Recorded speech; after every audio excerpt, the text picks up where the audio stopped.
On imom.com, we share ideas, insight, and inspiration. We do all that here too by sharing the best kind of stories, mom stories. We're all at different ages and stages, but one thing we have in common is that we're striving, and sometimes struggling, to love our children well. It's the iMom Podcast. Welcome to this week's episode of the iMom Podcast. I'm Abby, and once again, Chloe and Susan and Megan are joining me. And this week, we're talking about one of my absolute favorite things, rules. They make my heart come alive.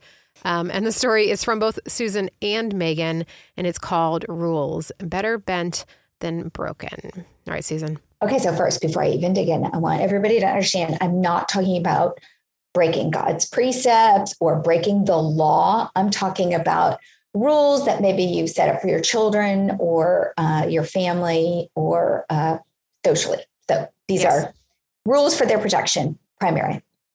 So when our kids were young, we let them have sleepovers with really close family friends who we knew were like-minded and kind of watched the same things we watched on TV and did the kind of same things. And the parent always supervised when they were really little.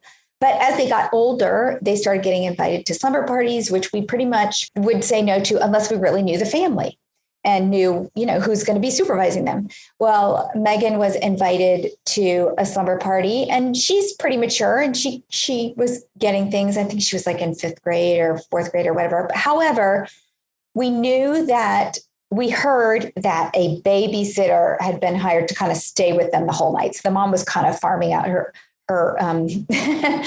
watching them. But I can't remember what I learned. I felt okay with it, but I had a discussion with Megan beforehand. Okay, this is your first chance. We're bending a rule here that we have about going somewhere where we really don't know everything, but you have a couple friends going. And I just want to make sure that, if they watch something or do something that you don't feel comfortable or you feel is breaking one of our rules, that you will be confident enough to step away, or even if you feel like it, need to come home. And we had code words for them calling me and needing to come home. So we did have those. Megan, do you remember your code word?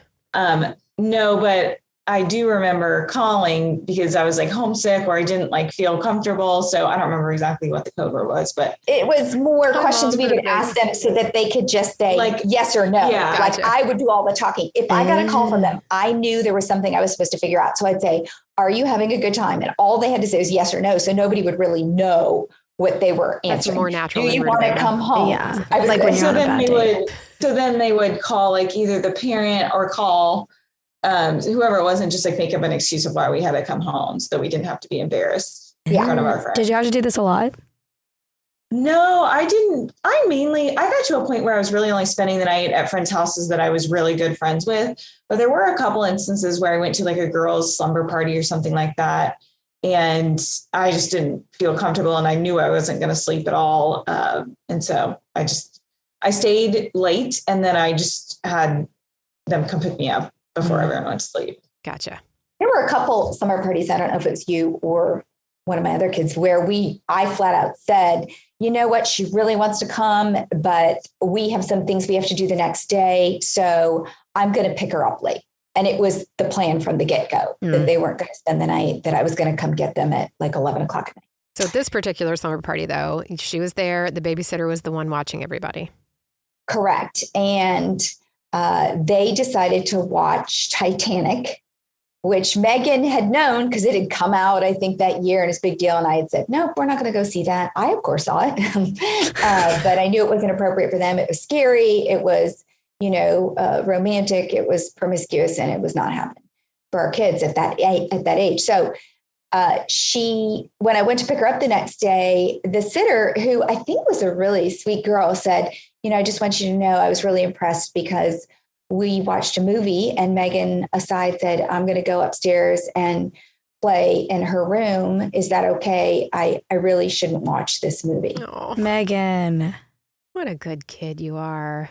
Oh, I'm such a rule follower. Yeah, no, that's great. That's great. Well, for us, it was great because I could look at her and go, I can't believe that you had the confidence to do that. Yeah. And I'm really impressed. And it gives me confidence to let you go to more places and maybe change our slumber party rule, knowing that you will do what's best for you. And that is, remember our family rules of what we watch and we don't watch.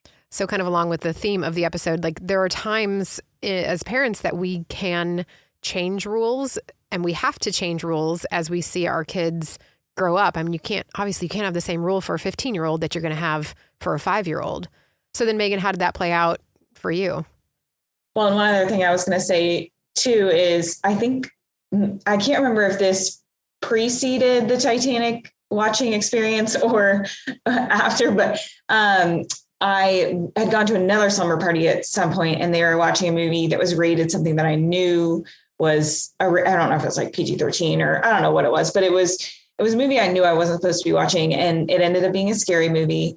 I think it was What Lies Beneath. I don't know if anyone's seen that. I was terrified out of my mind, and I couldn't go to the bathroom by myself for like a month. So I may have learned my lesson from that experience. Natural consequences. I think we covered that in another episode. Last episode. So that was one where I just realized, okay, I'm not supposed to be watching things for a reason, because now I am terrified to take a shower. Yeah. Well, so you said you are a rule follower. What did you learn from that, or like how did you move forward from that? So I've pretty much been a rule follower my whole life. I'm the oldest child, pretty risk averse. And I did start, questioning things as I grew up. And I actually had a really good friend in college who really questioned everything. She was just kind of one of those people that was A, very curious, and B, a little bit rebellious. So she, any sort of authority that told her she had to do something, she'd be like, why? And sometimes she would abide by it. And sometimes she would really buck the system and be like, I'm not doing that. That's dumb.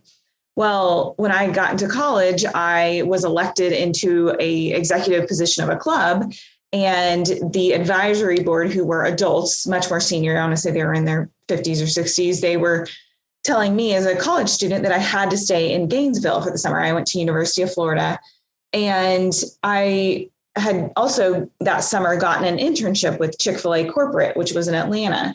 And it was really hard to get these internship positions, and I was super excited about it. Great, resume, career enhancing internship. And so I was like, I told them, I said, well, I have this internship in this summer in Atlanta. So do I really have to be in Gainesville to do this job? I really want to do this job. I care about it. I'm passionate about it.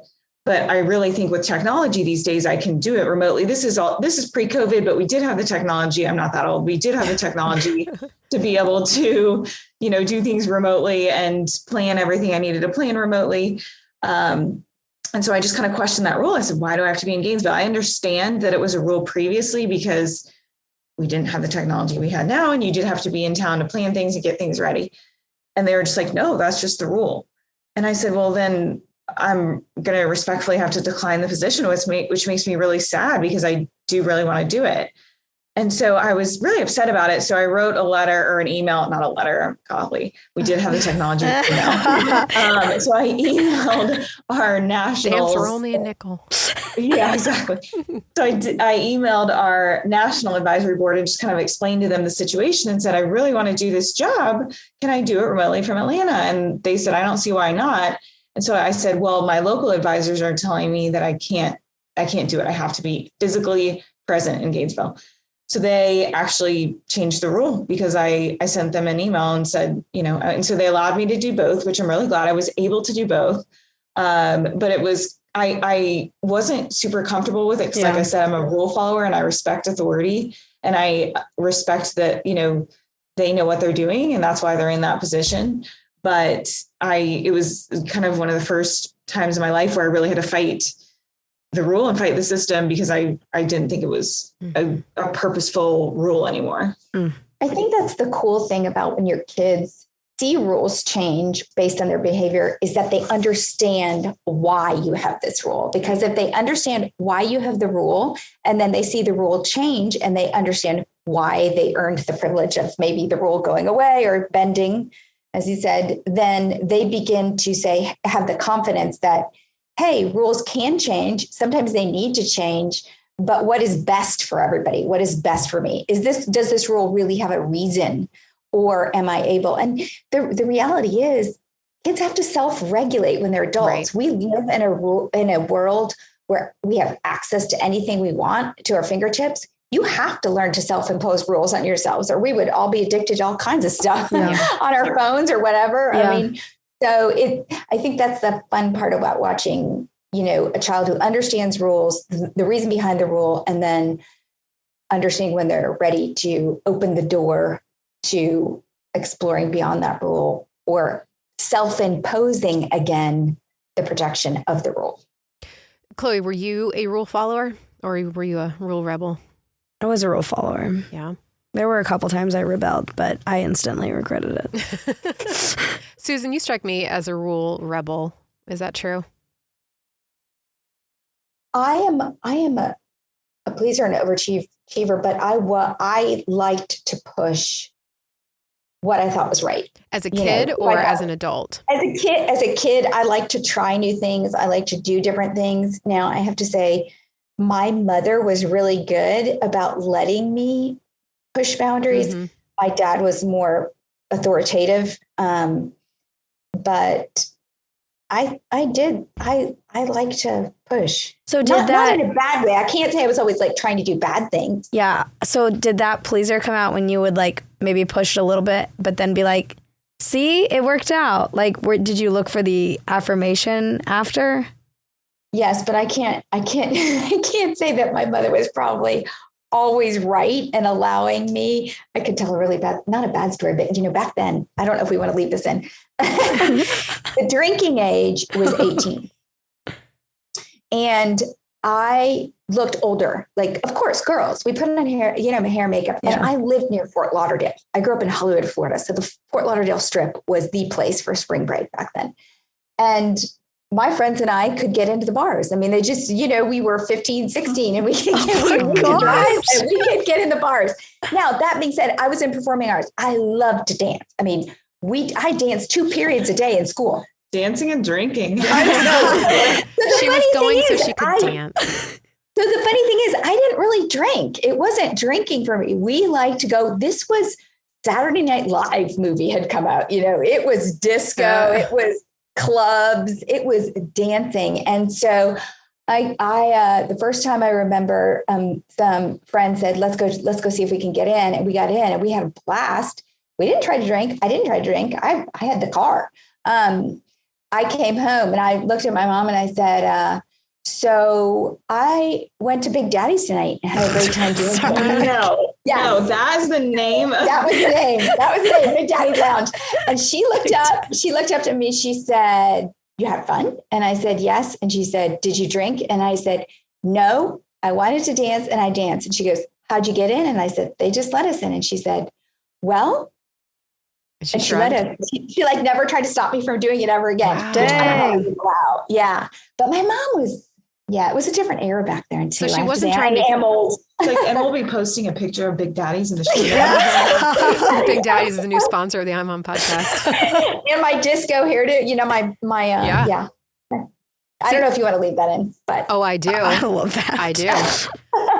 I was definitely a rule follower. And now that I know understand a little bit more about my personality as a Enneagram 1, I saw following the rules as being good, like good girls follow the rules. Whereas somebody else might say, well, no, a good girl is the one that strives for, creativity or justice or all those things. Like to me, a good girl follows the rules, even to a fault, and even I think blindly follows the rules and doesn't question them. Maybe, I don't know if I questioned them when I should have.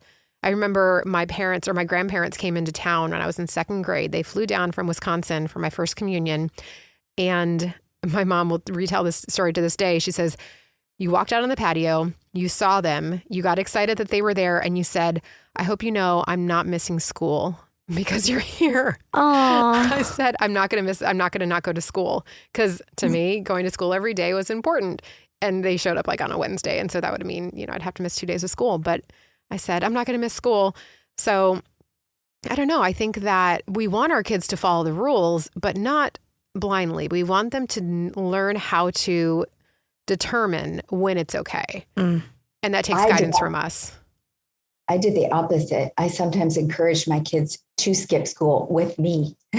No. So my kids went to a really strict private school, and I had to meet with the headmaster because I told them my children will miss 1 day a week all year. on Wednesdays because they're going to Bible study fellowship with me. And like the headmaster said, oh, well, your child's going to be in the last reading groups. They're going to be in this. I said, it's kindergarten. Mm-hmm. She had to redeem herself by taking us to BSF to pay for Big Daddies. Yeah, I'm going to defend my mom on this one. She felt guilty. I was a good student. My mom just trusted me. She trusted that as long as I didn't drink, I was fine. But getting back to the school thing, and sometimes I would keep a child home to finish decorating the Christmas tree, or I'd say, you know what, I'm going to keep it to spend special time with them. It was a treat. Now, not if they were bad students. Didn't we go in like daycare at BSF? Didn't they have like a daycare? For under 2. Oh, but we went and sat through the whole thing. BSF, yeah. They had activities for kids, right? We were in the program, Yeah. the BSF program. So, but we weren't with you then. We were in like some kids. That wasn't a quality about time. God. That was Bible time. It was Bible time every Wednesday. Even though we went to a Christian private school. Yeah. I put God ahead of reading. Okay. And you were great readers. It was just once a week. It was once a week. They missed for K4 and K5. They missed one day a week. Now I hate reading. I love that. I just wish I could embrace that attitude of seeing the big picture, I think, is what it comes down to. Because sometimes I know for me personally, I just get lost in the strictness of the rule as opposed to seeing the big picture in parenting. And how do you think that, how does a mom like me then change, period, or question mark? Because moms, we just have a lot of fear that, everything we do could like make or break our child. Yeah. Instead of really kind of analyzing what do they need right now emotionally, is because children really have a greater capacity for emotional, physical, mental growth than just the track we put them all on. Yeah. And sometimes the experience we can provide is a lot more important than this, what the education department says is this absolute definitive track they have to be on, or you're going to fail as a mother and they're going to fail as a future student. I mean, I have pulled some of my kids out of school for a year I didn't homeschool all the time, but at different times I pulled my child out and I was told, they're going to fall behind. This is going to happen. None of that happened. Yeah. But if you build in your child a curiosity for learning and, you have a good relationship, at the end of the day, I think your relationship with your child is far more important than half of these other things. Mm-hmm. So what happens then? We have one article about when to bend the rules and questions to help you decide. One of our writers said that her kids were not allowed to date in high school, and her son met this girl and was like, I really like her and I'd really like to go out with her. And she said, I don't think he was trying to be rebellious. He wasn't trying to push, but I didn't want to give in and, make the rest of my kids think that my rules could all be changed. And so she ran it through these 3 questions. What's in question, a value or a rule?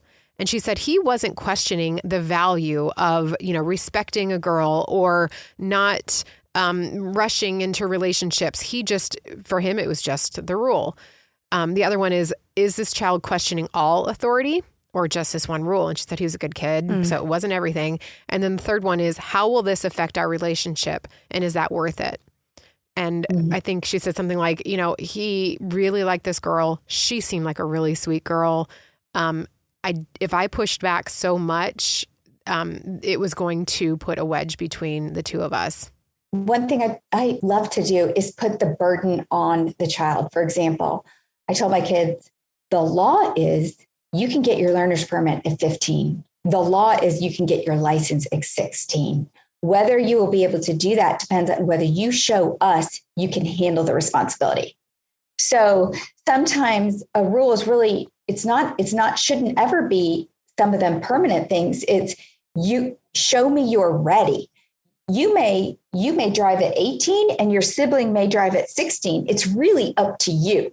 If we get in the car at 14 and I have to remind you to put on your seatbelt, you're not ready for your learner's permit at 15. Because one of the basics of driving is you got to remember to put on your seatbelt. So it was all up to them to show us when they were ready. Rules were not definitive necessarily by age. It was really up to the child.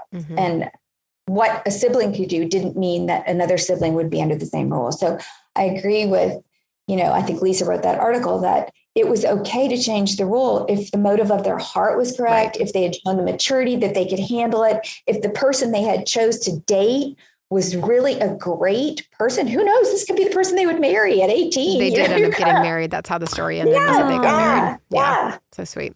So I think that also another tip for moms would be we have a printable, the family mission statement.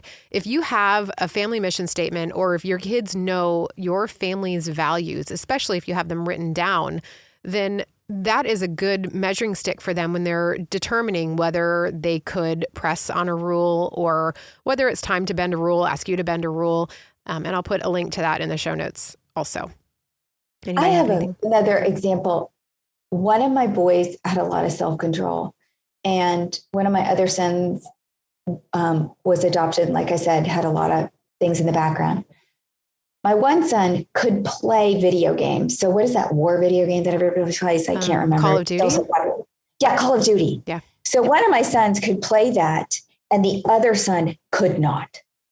And that went on for years. And I would look at my other son and I'd say, you're still struggling with physical. He would sometimes lash out at kids and stuff. You can't watch this. You don't need to be watching violence. And it was okay. It's something, and I think that helps kids understand this whole fair thing. Well, it's not fair. Yeah, but we're all created differently. You're right. It's not fair.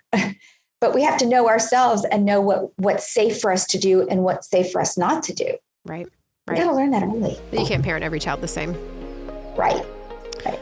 Tell us about a time that you knew it was okay to bend or adjust a family rule. There's a link in the show notes to all the articles that we talked about. And if you want to get more links like those, make sure you sign up for our iMom Minute. Thanks for listening. Thanks for listening to the iMom podcast. iMom is the motherhood program of the nonprofit organization Family First. Along with our fatherhood program, All Pro Dad, we exist to help you love your family well. Subscribe to our daily email, the iMom Minute, by going to imom.com/subscribe and get tons of great ideas, insight, and inspiration. The iMom podcast is hosted by me, Abby Watts, along with Susan Merrill, Megan Tigner, and Chloe Blumenthal. Edited by Isaiah Gunther.